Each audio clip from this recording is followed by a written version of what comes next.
আসসালামু আলাইকুম, সবাইকে নতুন একটি ভিডিওতে স্বাগত জানাচ্ছি। তো আমি ভাত বসিয়ে দিয়েছি আর এদিকে পুঁইশাক ভাজি করে নিচ্ছি। আর আজকে পুঁইশাক অনেক ডাটা ছিল, সে ডাটা দিয়ে আলু দিয়ে বেগুন দিয়ে রুই মাছ দিয়ে রান্না বসিয়ে দিলাম। তারপর আমার ছেলে দেখতে গেলে আমার ছেলে পড়তেছে কিনা, মাশাআল্লাহ সে সুন্দরভাবে পড়তেছে। ছোটো ছেলে বলতেছে আমি একটি কেক খাবো, তো ওর জন্য আবার কেক বানাতে চলে গেলাম কিচেনে। কিচেনে যেয়ে একটা ব্লেন্ডার জারের ভিতরে একটি ডিম দিয়ে দিয়েছি, তারপর একটু চিনি 3 টেবিল চামচ চিনি দিয়ে দিয়েছি, আর একটু সয়াবিন তেল আর একটু লিকুইড মিল্ক দিয়ে ব্লেন্ড করে নিলাম। তারপরে আমি আটা নিয়ে নিয়েছি half cup, baking powder, baking soda আর কর্নফ্লাওয়ার দিয়ে দিয়েছি যাতে কেকটা সফট হয়। পরে লেমন জুস আর একটু লেমন জেস্ট দিয়ে, একটা ফ্রেশ লেমন দিলে অনেক মজা হয় এবং ফ্লেভারটা দারুণ হয়।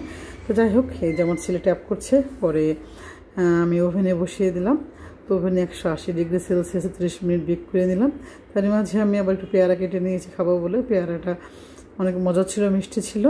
পরে পেয়ারা খেলাম আমি আর আমার ছেলে মজা করে। পরে কেক হয়ে গেছে, পরে আমার ছেলেকে কেক কেটে দিয়েছি। তো সবাই ভালো থাকবেন, টাটা অ্যান্ড টেক কেয়ার।